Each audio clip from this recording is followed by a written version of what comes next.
বার্তায় প্রত্যেককে স্বাগত জানাচ্ছি। এই মুহূর্তে আপনাদের সাথে আমি রয়েছি অঙ্কিতা। চোখ রাখছে মুহূর্তের গুরুত্বপূর্ণ সংবাদের দিকে। তবে প্রথমেই চোখ রাখতে হয় আবহাওয়ার দিকে, কারণ সকাল থেকেই কিন্তু দেখা যাচ্ছে যে বিক্ষিপ্ত বৃষ্টি রাজ্য জুড়ে। নিম্নচাপ এবং মৌসুমী অক্ষরেখার জোড়া ফলায় হঠাৎ মিলবে এই বৃষ্টির দেখা। স্বাভাবিকের চেয়ে বৃষ্টি বেশি হতে পারে এমনটাই পূর্বাভাস রয়েছে জুলাই মাসের প্রথম দিকে।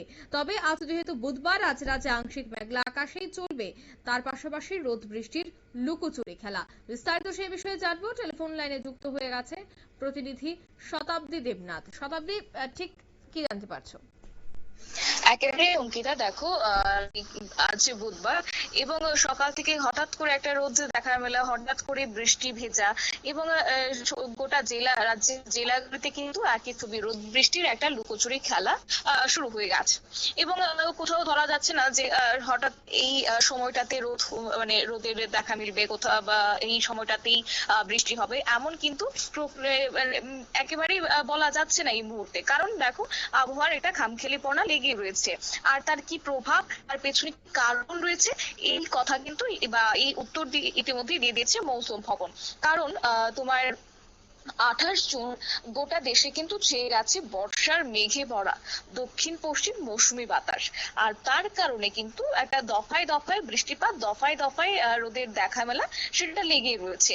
বিভিন্ন রাজ্যের ক্ষেত্রে কিন্তু এই মুহূর্তে তার প্রভাব পড়তে শুরু করেছে। যদিও আমাদের রাজ্যে আবহাওয়া দপ্তর বলছে যে এখনো পর্যন্ত বৃষ্টি যেটা হচ্ছে সেটা স্বাভাবিক রয়েছে, স্বাভাবিকের থেকে অধিক এখনো পর্যন্ত সেটা গড়ায়নি। তবে হ্যাঁ, জুলাই মাসে বৃষ্টিপাতটা হতে পারে যে স্বাভাবিকের থেকে তার বেশি বৃষ্টিপাত। কারণ সাধারণত দেখো 8 জুলাই আগে এমন হয় না কোন যথারীতি অন্যান্য বছরগুলিতে যেটা বৃষ্টিপাত কিংবা বর্ষার আগমন হওয়া। এবার কিন্তু তার অন্য ছবি ধরা পড়েছে, ব্যতিক্রমী ছবি। কারণ এবছর নির্ধারিত সময়ের আগেই কিন্তু 10 দিন আগে গোটা দেশে সরকারিভাবে আনুষ্ঠানিকভাবে বর্ষা ঢুকে গেছে। আর এই ক্ষেত্রে জুলাইয়ের 12তে কতটা বৃষ্টিপাত হতে চলেছে সেই বিষয়ে মৌসুম ভবনের একজন অধিকর্তা তিনি কিন্তু জানিয়ে দিয়েছেন। তিনি বলছেন যে লং পিরিয়ড অ্যাভারেজ অর্থাৎ এলপিএ অনুযায়ী জুলাইয়ে ভারতে গড়ে যতটা বৃষ্টিপাত পায়, যে বছরের যেটা গত বছর লক্ষ্য করা গেছে তার চেয়ে 6% বেশি কিন্তু বৃষ্টিপাত হতে চলেছে এই বছর।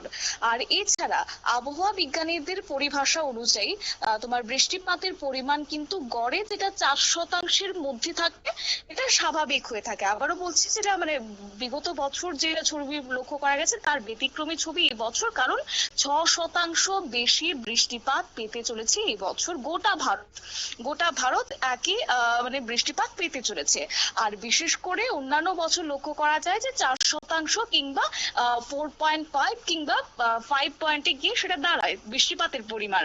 আর এই বছর কিন্তু সেটা 4% যেটা বলছি স্বাভাবিক, কিন্তু তার চেয়ে 4%-এর বেশি হলে বৃষ্টিপাত বেশি বলা যায়, অধিক তোমার লক্ষ্য করা যেতে পারে। আর সেক্ষেত্রে 6% বৃষ্টি হওয়া মানে তো অত্যাধিক।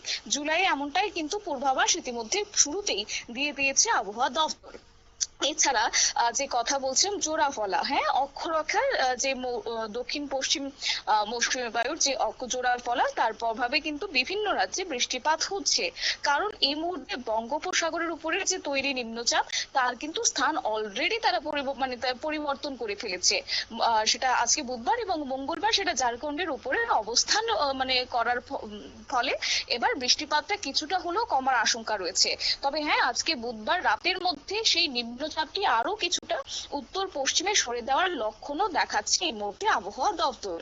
একই সঙ্গে অবশ্য আবহাওয়াবিদরা জানিয়েছেন যে এই মুহূর্তে রাজস্থানের শ্রীগঙ্গানগর থেকে শুরু করে এটা মৌসুমী অক্ষরেখা রোহতক, কানপুর, বেনারস হয়ে ঝাড়খণ্ডের উপরে সেটি যেখানে নিম্নচাপটি অবস্থান করছে সেই জায়গার উপর দিয়ে এগিয়ে আছে দীঘা হয়ে বঙ্গোপসাগর পর্যন্ত সেটা বিস্তৃত রয়েছে। আর এই অক্ষরেখাটা যে জায়গায় বিস্তৃত হয়েছে তাতে করে যে প্রভাব সেখানকার রাজ্যগুলিতে অলরেডি পড়তে শুরু করেছে।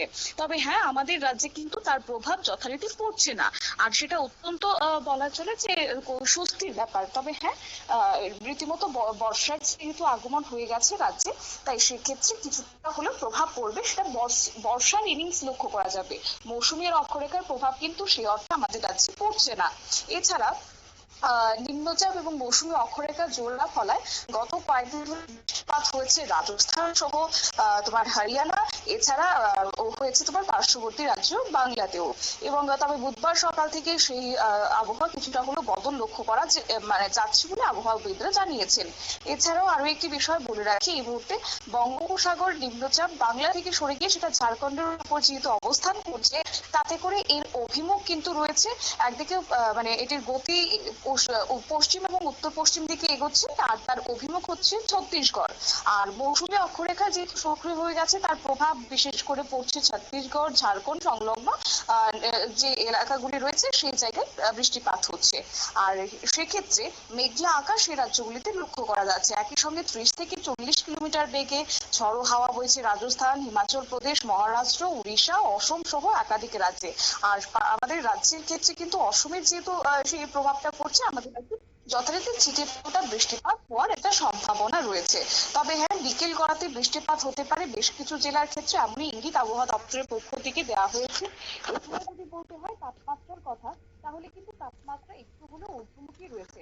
কারণ যথারীতি হঠাৎ করে রোদের দেখা মেলা চারিদিকে যেমন জ্বালা অনুভূত হচ্ছে, পাশাপাশি আর্দ্রতাজনিত অস্বস্তি কিন্তু রীতিমতো ভোগাচ্ছে। আপাতত 95% রয়েছে সর্বোচ্চ আর্দ্রতার পরিমাণ, আর সর্বনিম্ন আর্দ্রতার পরিমাণ কিন্তু 61%। এবং সর্বোচ্চ তাপমাত্রা যদি বলতে হয় বুধবার গোটা দিনে, তাহলে 33.6 ডিগ্রি সেলসিয়াস, যেটা স্বাভাবিকের থেকে 1.2 ডিগ্রি সেলসিয়াস বৃদ্ধি পেয়েছে স্বাভাবিক থেকে। আর সর্বনিম্ন কথা যদি বলতে হলে 26.6 ডিগ্রি সেলসিয়াস কিন্তু রয়েছে। আগামী 24 ঘন্টার জন্য একই পরিস্থিতি থাকবে, অর্থাৎ 34.0 ডিগ্রি সেলসিয়াস সর্বোচ্চ আর সর্বনিম্ন 27.0 ডিগ্রি সেলসিয়াস। অঙ্কিতা, ধন্যবাদ। অর্থাৎ ইতিমধ্যেই কিন্তু রাজ্যে যে ভ্যাপসা গরম, সেই ভ্যাপসা গরমটা অনেকটাই কাটছে, কারণ সকাল থেকেই মেঘলা আকাশ পরিলক্ষিত হচ্ছে। আর এই মেঘলা আকাশের জেরেই কিন্তু রাজ্যে স্বাভাবিকের থেকে বেশি বৃষ্টিপাতের পূর্বাভাস দিচ্ছে আগরতলা হাওয়া অফিস। নিয়ে নিচে ছোট্ট একটি বিজ্ঞাপন বিরতি, সঙ্গে থাকুন।